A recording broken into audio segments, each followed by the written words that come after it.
And in that moment, we had several of the teachers say, if you are explaining that this is human trafficking and if this is truly what it is, then we have students who are trafficking students on a weekly basis. What? The bondage from human trafficking, it's an invisible bondage. It's the invisible chains. Then it happens through the mental manipulation, because these people are master manipulators when you're a trafficker. And she just simply said, nobody has listened to me like this in years. Wow. She said, years. Spilling her story, she said, nobody has heard me or listened to me or taken me seriously. Many survivors don't see a way forward for themselves. We're combating a $236 billion industry.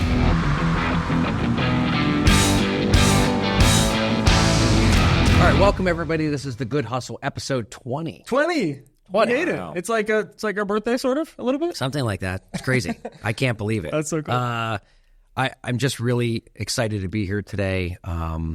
Welcome to the show. We have phenomenal guests today. We do, but let's talk about something else first. Yeah, so if you guys didn't know, John and I were both realtors here in Central PA. So if you know anyone looking to buy, sell, or invest, we would love to help you. That's how we keep this podcast going. That's how we fund it, is to do our real estate business. So, yeah, let us know. We love doing the show. It's a wonderful tax write-off anyway. So, no, today is really going to be an extremely powerful episode.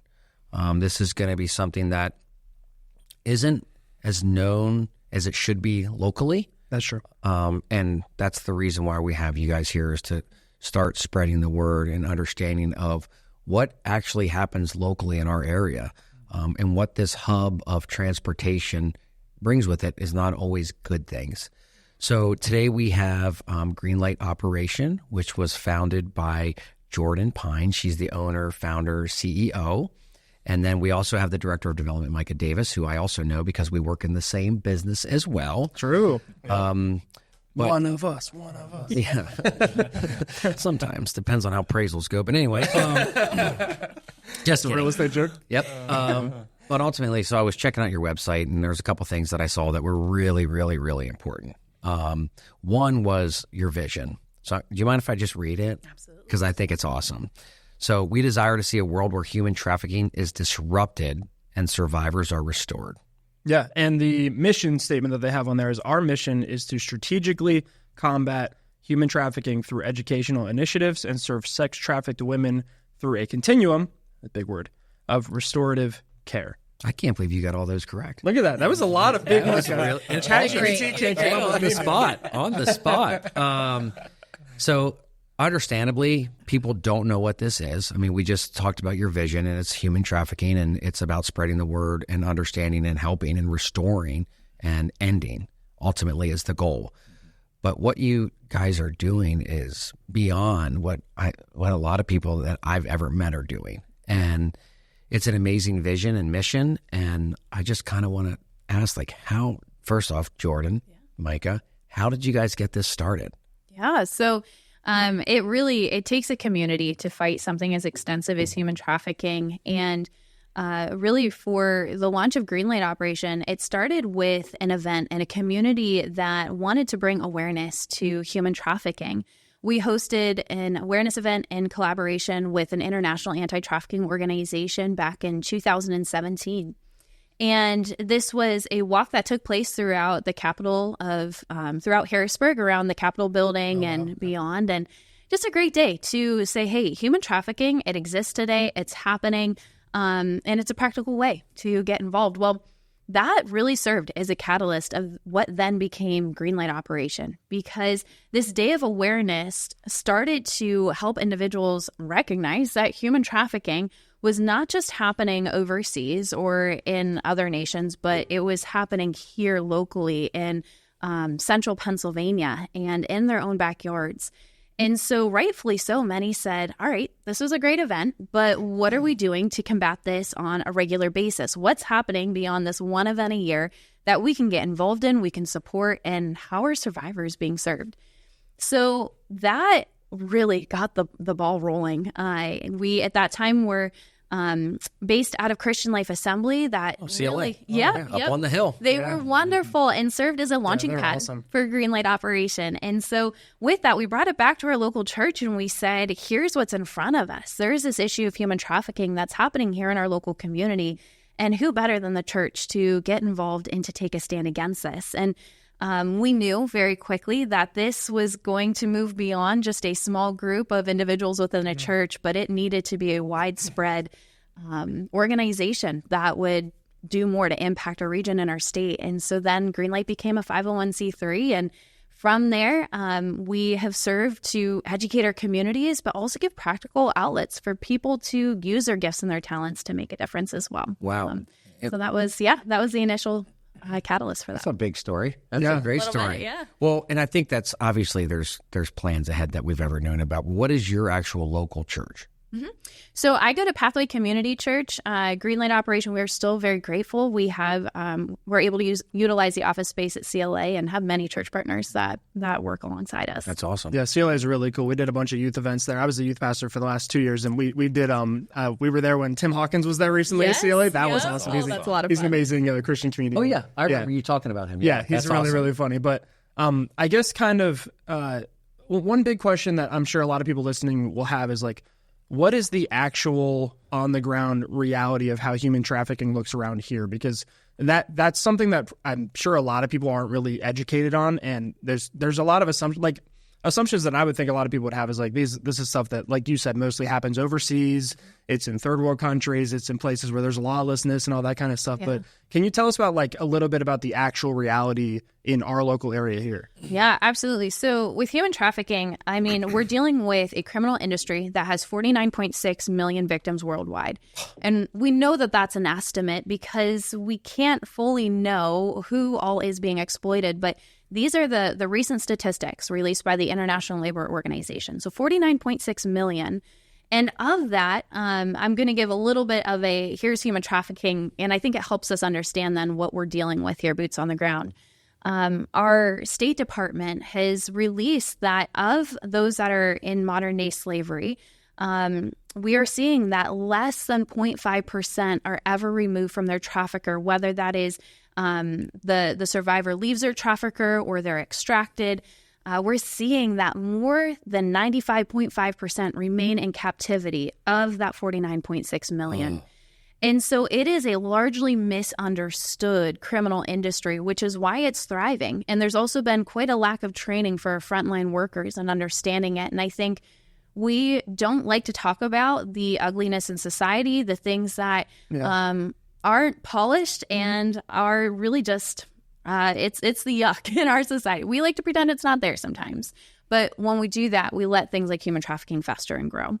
And so human trafficking can look like the child that's sitting in a classroom who has a parent who's addicted to substances and is going home every day to their mother who is selling them to anybody who wants to pay for that sex act.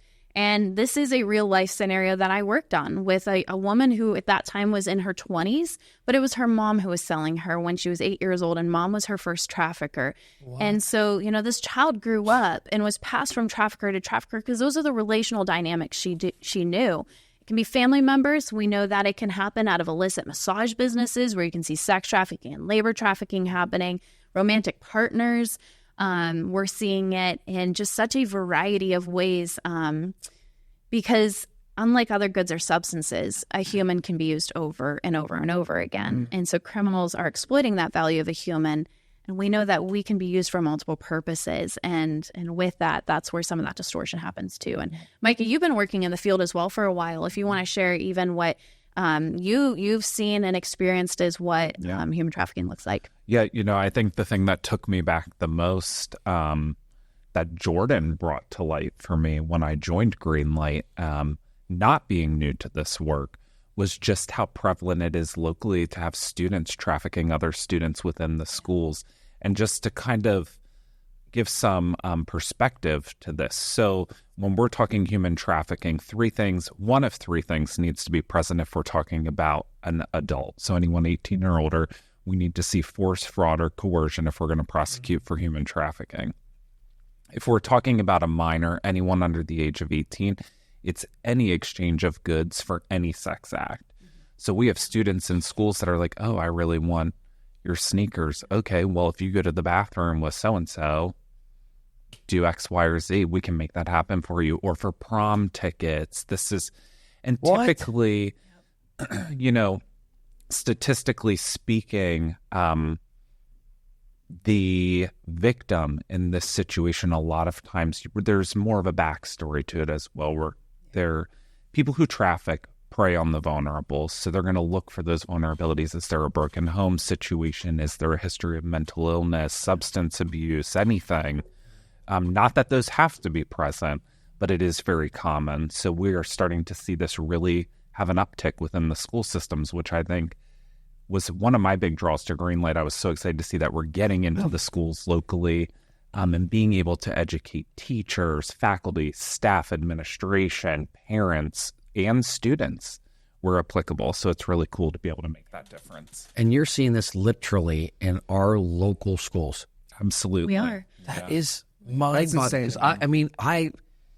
I know a lot of stuff goes on, but that's something that my mind has never once thought of. Right. Right. Just to even give an example of what that looked like, we did a seminar for faculty and staff in a middle school. And as we were going through and educating them about human trafficking, signs to look for, and as soon as we hit this topic of the categories of human trafficking and how with minors, any commercial sex act as it relates to a minor is human trafficking. And we're giving those scenarios that Micah just shared. And I remember watching the faces of those teachers and those administrators and just seeing the jaws drop, and you could see light bulbs going off. And I remember in that moment pausing and saying, all right, we're seeing the facial reactions here. Share with us, what is it you're feeling? What's going on right now that you're processing?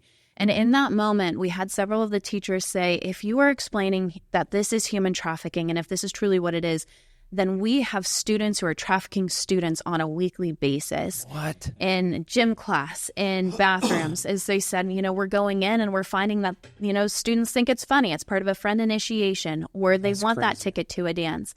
But mind you, these were middle school teachers that we were training and that were recognizing this with the middle school students locally. And so we can't emphasize enough having that training go where our educators and teachers are being trained, so much so that we actually went through the process of becoming an Act 48 certified, getting our course Act 48 certified so that teachers can get credit towards our annual licensing. Oh, but wow. Teachers, it's like a continuing ed. Students, yep, exactly. Wow. That's what we were able to offer with it.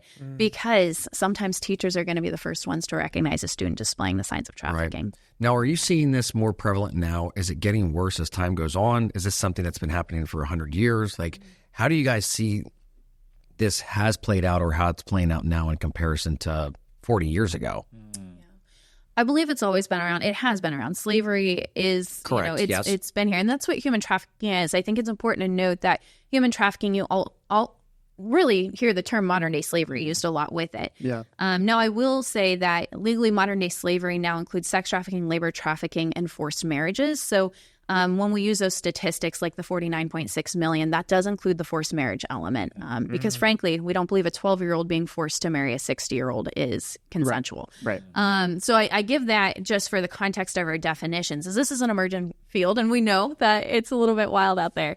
But just simply, just that overall awareness is incredibly important as we bring that forward. And I apologize. What was your initial question there? I got on my tangent on my terms. Is it something that you're seeing more now ever? Do you think social media has more to do with it? Do you think, what do you think are feeding this? Yes. In comparison to maybe 20 years ago, is it different than it was then? Yeah.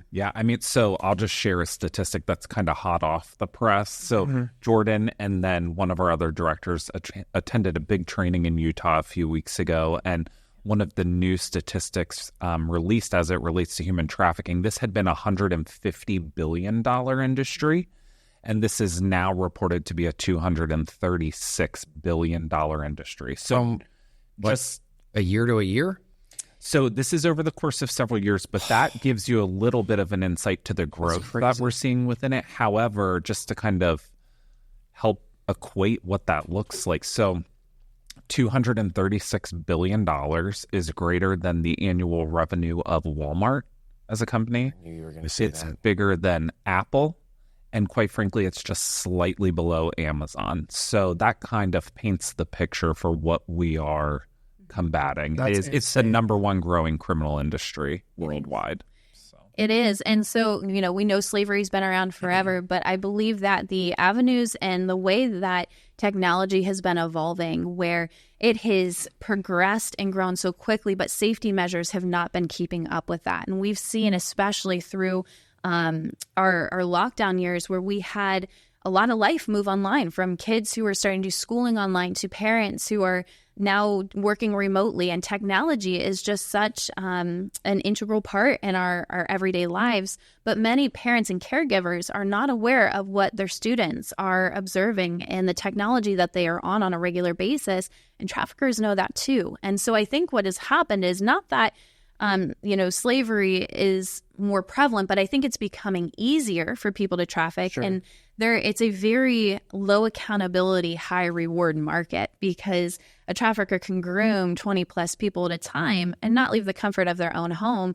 And how many of those children are going to report to a caregiver or an adult that something is going on if they don't feel that they have a safe place to go to, or they're embarrassed or feel that sense of shame? And so this is where just that dialogue, even in a family setting, is so important and can be one of the first steps to preventing human trafficking from happening.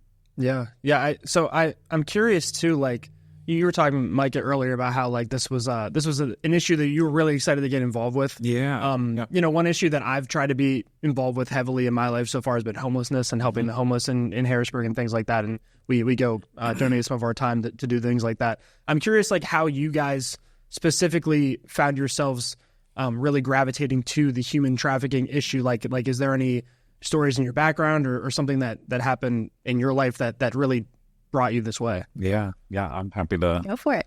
So I have a family member, without sharing too much. Sure. And I think we may circle back on that one day, John. Yeah. We've had some conversation around that. But I do have a family member who was directly impacted by the issue of human trafficking, specifically sex trafficking. So, early on in my marriage with my wife, we had really talked about and prayed about how do we get involved in what is going to be our mission, what is our give back. And we knew within not too long that it was definitely going to be the issue of human trafficking. So I've known Jordan since she started Greenlight in 2018, and had done some prior work in the anti-human trafficking world as well, focusing internationally and domestically, but really wanted to have the impact here locally in this community.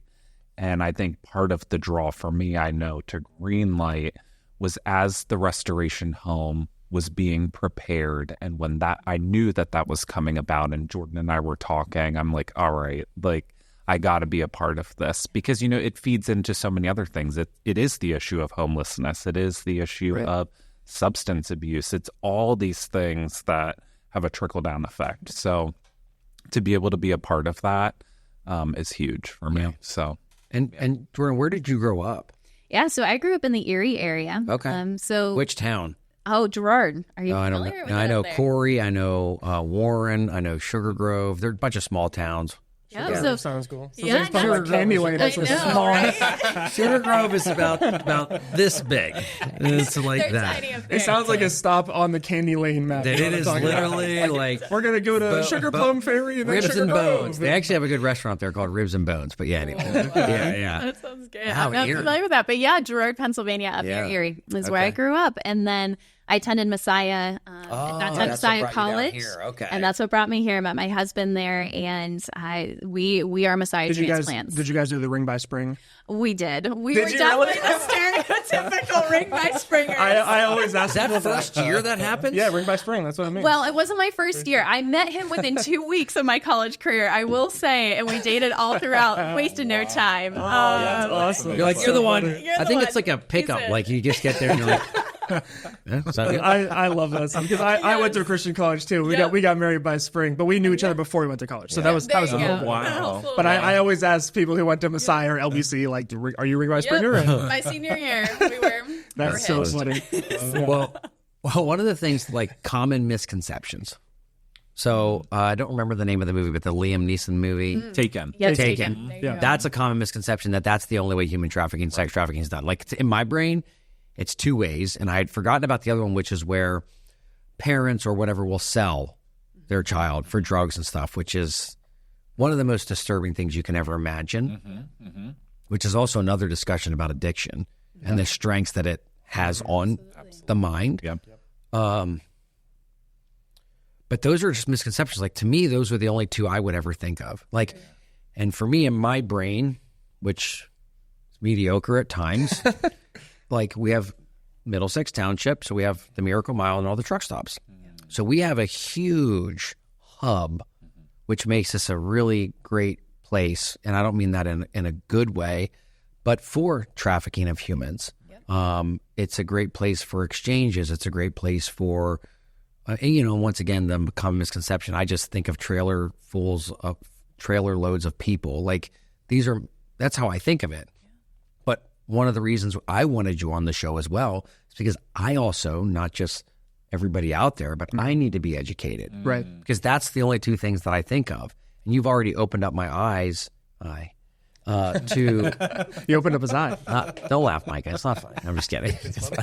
It's fine. You can laugh. It's fine. You can laugh. But it's opened up my eyes about literally, like, this whole middle school thing about never would have thought that's something insane. that goes on.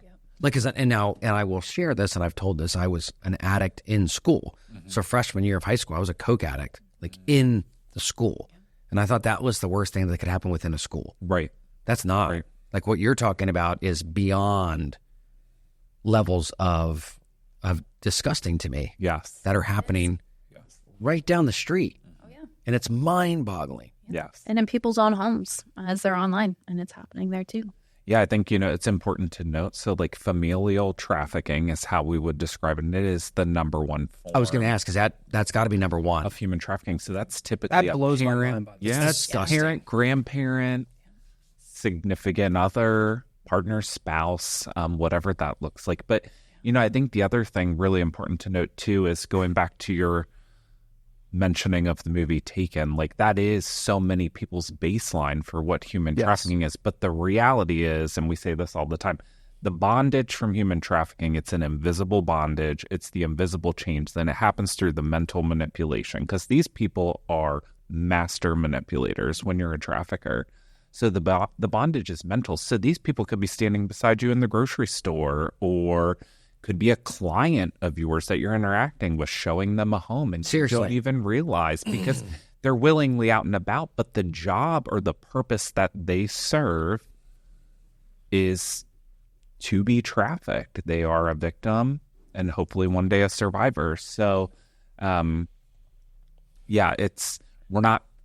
picture is like the man in the white van pulling up and throwing in a bunch of kids and chaining them up or putting them in dog cages. That's not how this normally looks and feels. It's somebody right beside you, but somebody has a grip on their mind, and that person cannot leave. Wow. So, and by the way, guys, if you're enjoying this episode of the Good Hustle podcast, please go ahead, leave a like, subscribe on the YouTube, and also we are on Spotify and Apple Podcasts now. So if you want to listen without the video part, you can do that. Yep. And if you're looking for any real estate needs, whether you're buying, selling, or investing, please contact Zach or myself. Our numbers are below. Back to the podcast. You're absolutely right. And the other thing, too, just the complexity of human trafficking. There are so many different ways a person can be exploited.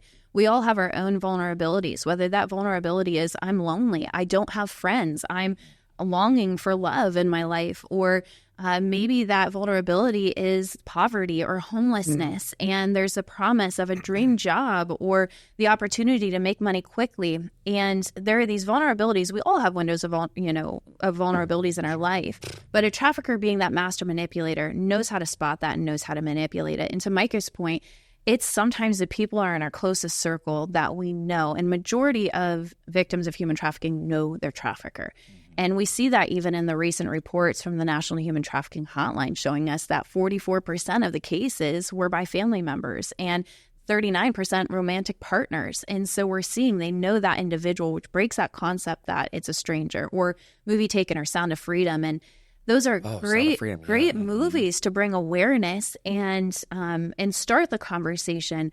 But it shouldn't end there, because there's so much more to learn from those. And I recall connecting with a survivor or lived experience expert on this, and the concept of sensationalizing human trafficking so that it fits the Hollywood narrative. But because of that, we miss those stories that Micah is saying where, you're in the grocery store. And I think of a gal who was at our church and came forward following a sermon and said, I believe we had just shared about what human trafficking is, and we're doing a series on living justly.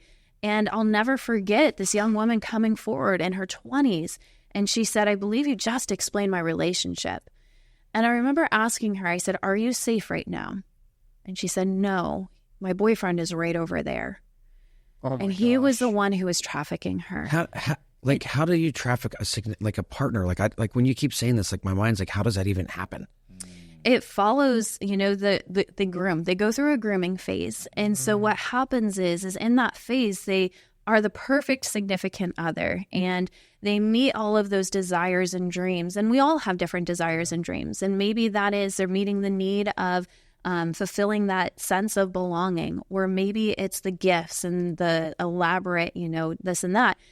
And they become the center of that person's world. Meanwhile, the trafficker is knowingly isolating them. They become what that person is depending on. And they start to whisper those lies of, hey, your friend who's saying, like, I'm seeing some red flags, they're crazy, don't listen to them. It's you and I against the world. And it's this concept that person is their center. And in that process, this is why it can take weeks, months, sometimes years. They then get to a point where it doesn't seem so crazy for them to start asking, times are really tough. We're having a hard time. We can't make ends meet.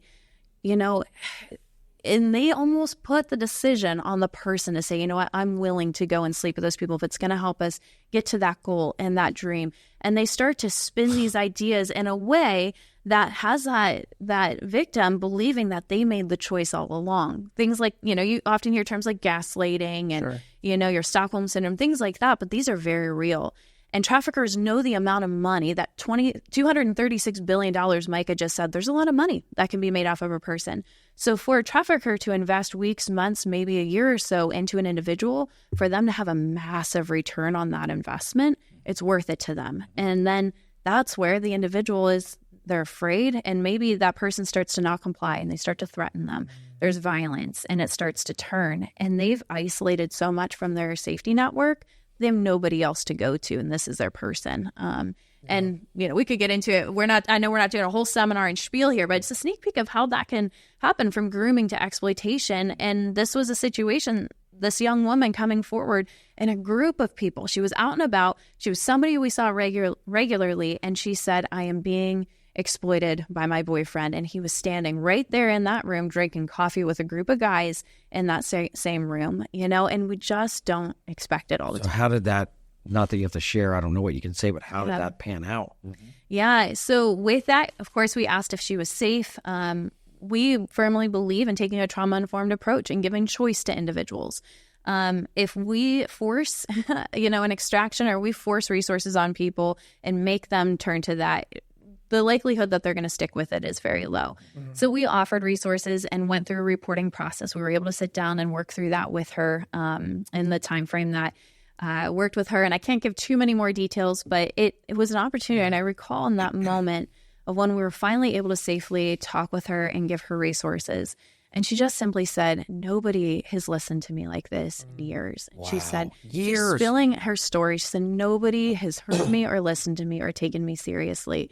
And it's just that moment of, it's knowing people, it's knowing stories. It's not, how can I do a big sting operation or pull the Liam Neeson type movie? It's, how can I be a good friend? How can I be a good relative, a good neighbor, and just listen to somebody? Yeah. Because that ultimately for her was why she disclosed everything she did. Yeah, and I can't even imagine what it would have been like to be in that room, like the fact that her boyfriend is in the room with you guys, like the tension you guys probably felt when that was going down. Like, yeah. I was sitting here getting chills thinking about what I would have said or done in that type of scenario. Don't turn around. Like the most around. awkward moment of all time, I'm sure. Like and also dangerous. Like you've no idea what could happen because of that. But I guess off the back of that, what are the big challenges you guys end up facing? Because my my business brain is telling me that really what you need at this point is an incentive for this person to be able to get out of there. Because if they're straddled, like it's almost like a golden handcuff scenario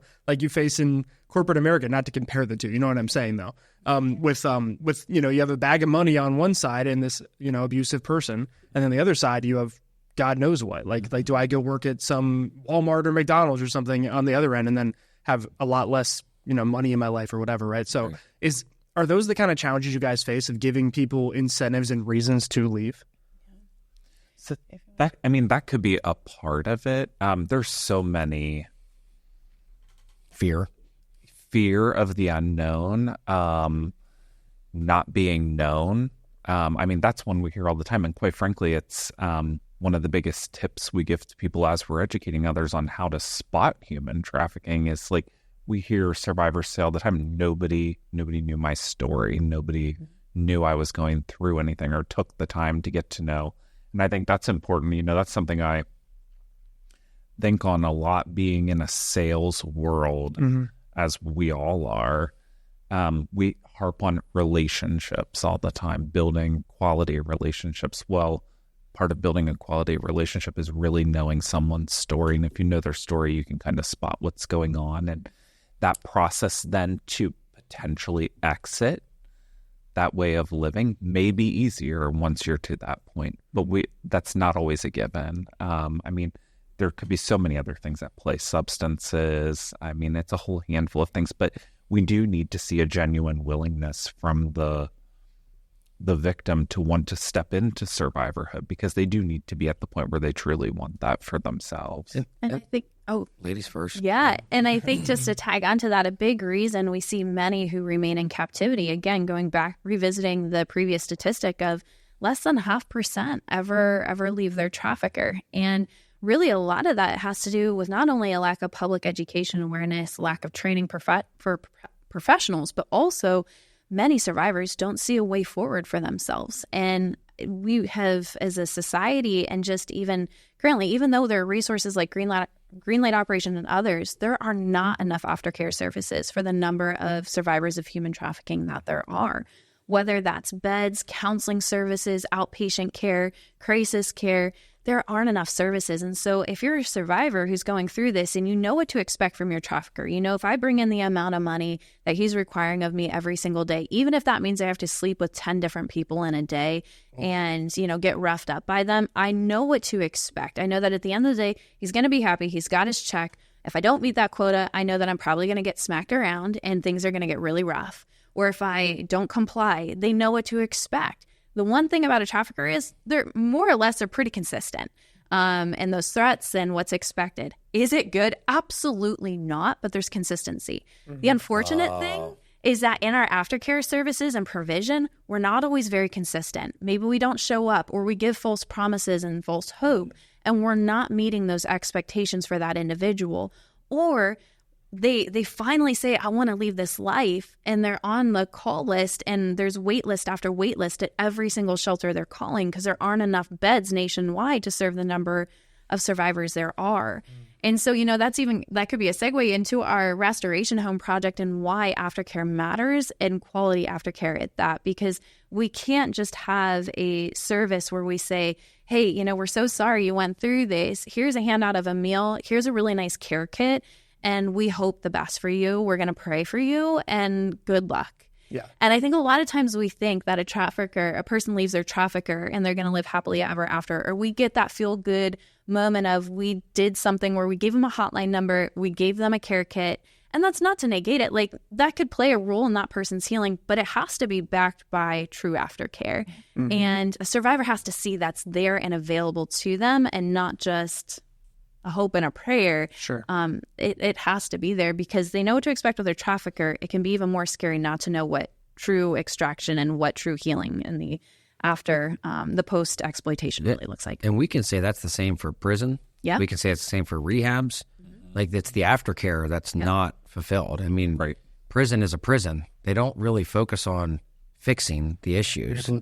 Rehabilitation, they don't. And even, like, I went to rehab, I spent 30 days there, and they had a good feeling about me, which is great because I have never relapsed to this date. It's been almost 16 years, but I was go home. And I remember the first night, like, I was scared. I can tell you, we went up to dinner for some family who was in town, and I went to Friendly's. I didn't want there to be alcohol in the restaurant. Like, that was really important to me. But ultimately, I started going to meetings, things like that, 12-step programs. But that's not the same case for somebody that's been, brainwashed for such a long period of time. And it's not that they're happy or comfortable, but they're just complacent, and it's just like, hey, this is the way it is, and I know what to expect. If I leave, I don't know what to expect, and that's when other fears start to kick in.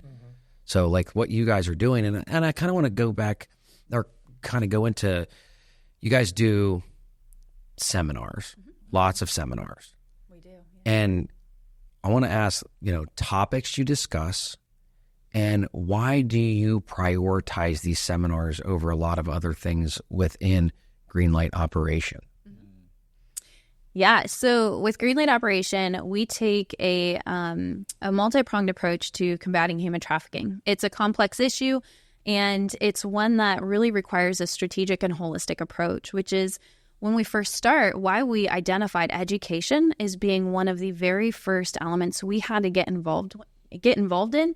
And it's something that we see as a continuing need, even when our restoration home opens. We look at them as two main initiatives of what Greenlight Operation does, equally important to one another, education and restoration.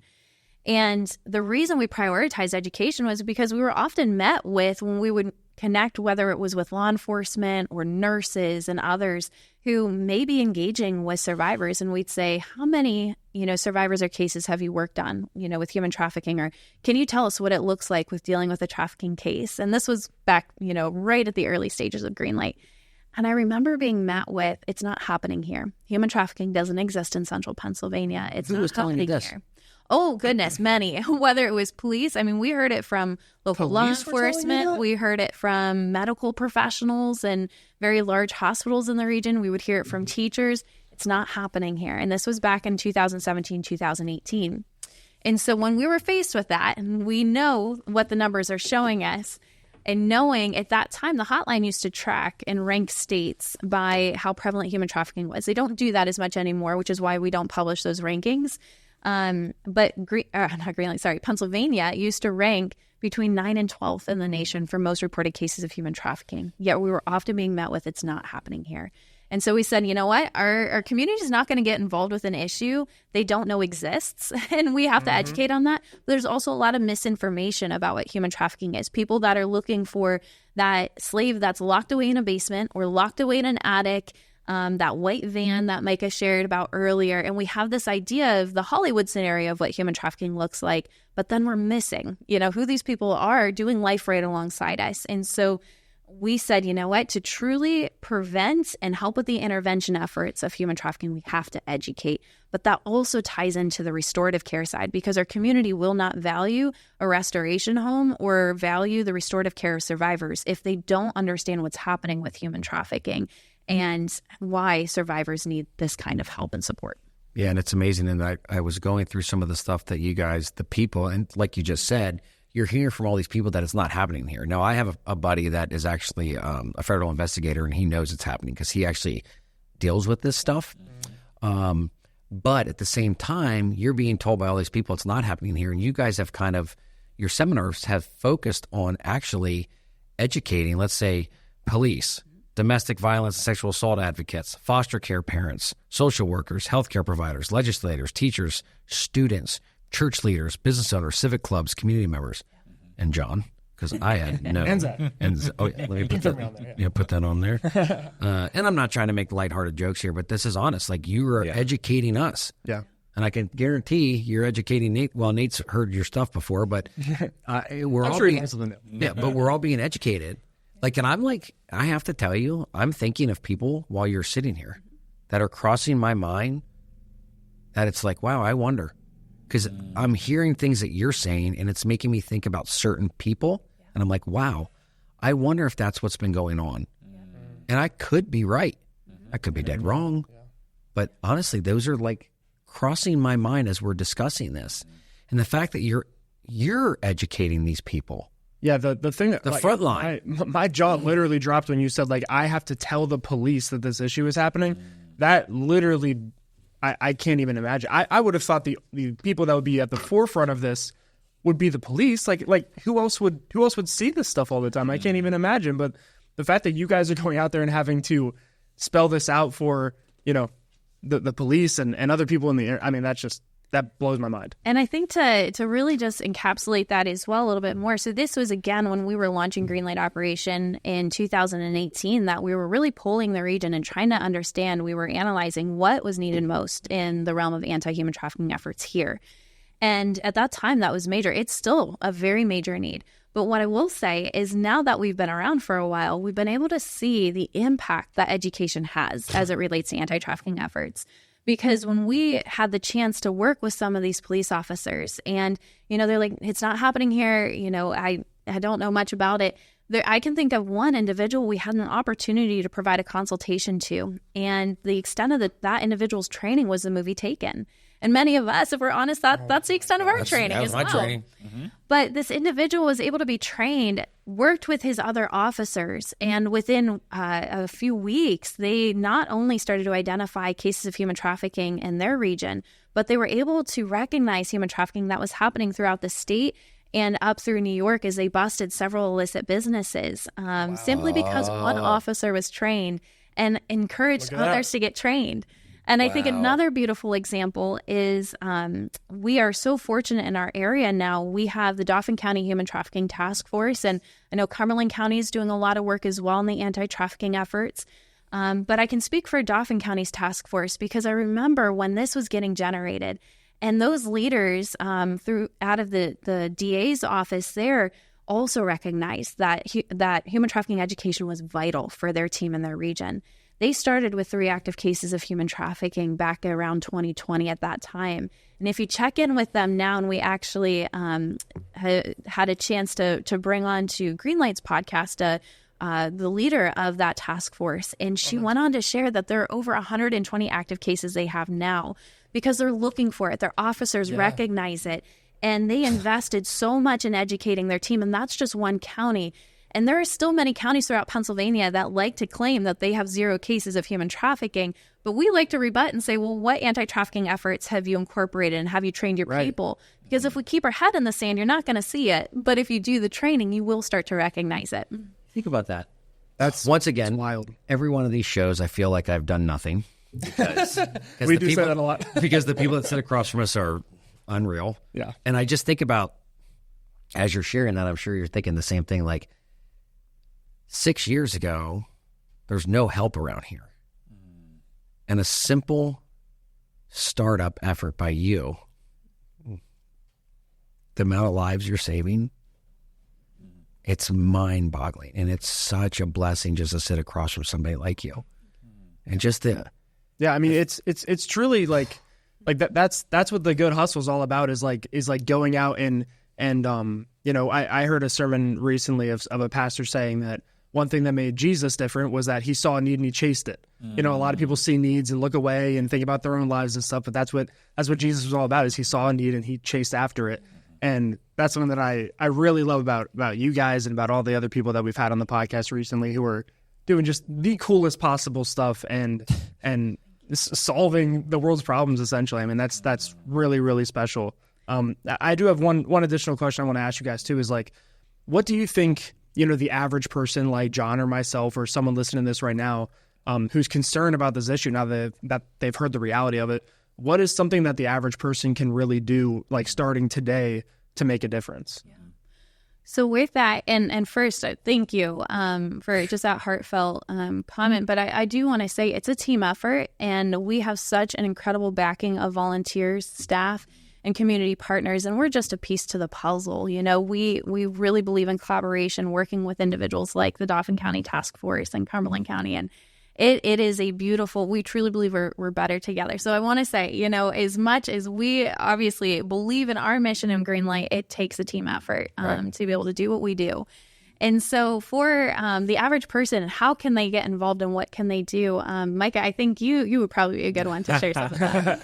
I mean, honestly, I hate to say it, but give of your resources, your talents, your time.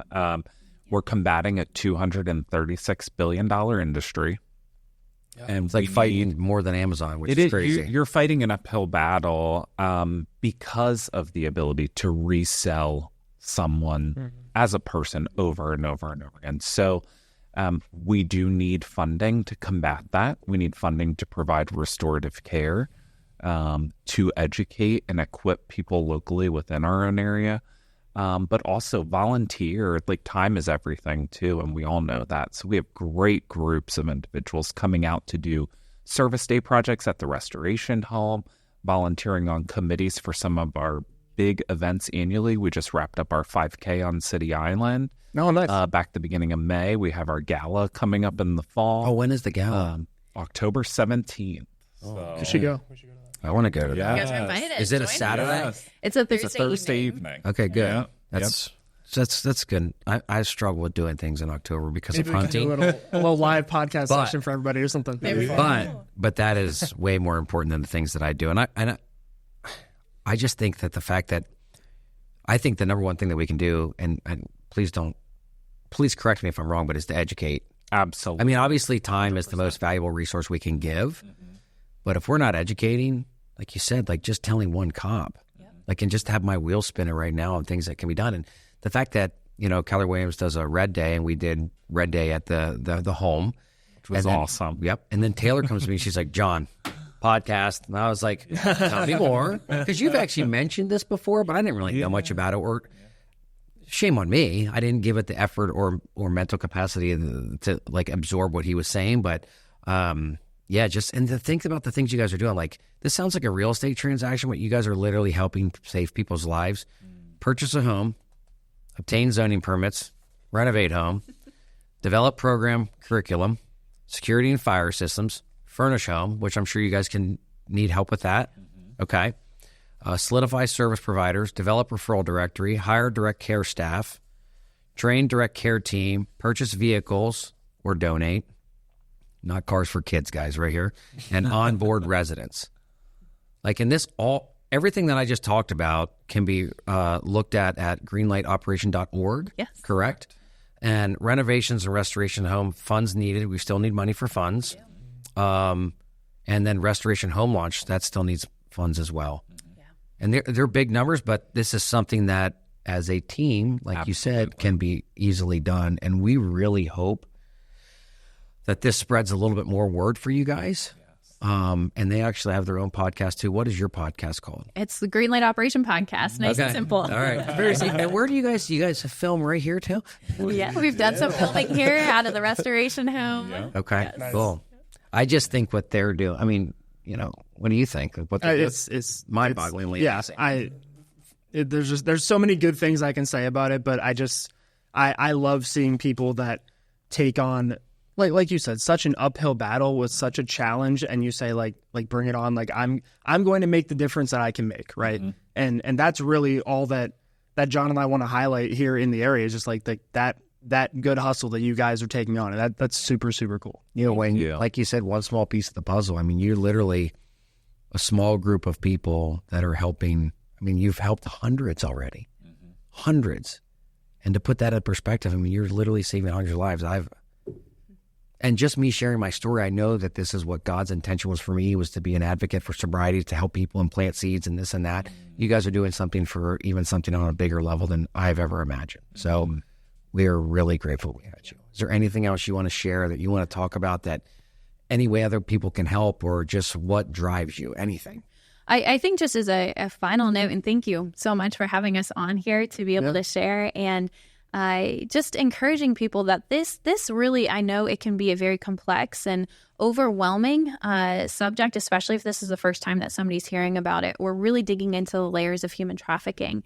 And we encourage folks to really just take it a step at a time, continue learning about human trafficking. We have some great resources on our website, but ultimately, to what you all shared, it involves all of us utilizing our spheres of influence and our skills and our talents. And anyone who's attended a Greenlight seminar or listened to our podcast, you hear me say it a lot. We cannot teach passion, but we can teach the skill sets to combat human trafficking. Wow. And so if somebody is just simply passionate about getting involved and willing, I will add that you have to be willing to utilize your gifts and your talents. We have onboarding channels to be able to get you onto the volunteer teams and find your outlets to serve. But just talking about it, talk to your school boards, talk to your churches, and host seminars. We'd be happy to connect, but it involves action. And so it can be great to listen to a podcast and to go to a seminar and hear it. But if we don't do anything with what we're hearing and learning and move on what we're feeling, then what's the point, to be honest? So Amen. We encourage people, consider being a piece to the puzzle with us and joining us. We will help you find your place on the team. Well, thank you so much, Jordan and Micah, and the board of directors and every single volunteer. Without all of you, this does not happen, and we just really are grateful. We're praying for you to continue to save lives, and any way you can help, please look them up at greenlightoperation.org and reach out and get involved. So thank you so much, guys. Thank you. Thanks, guys. That was awesome.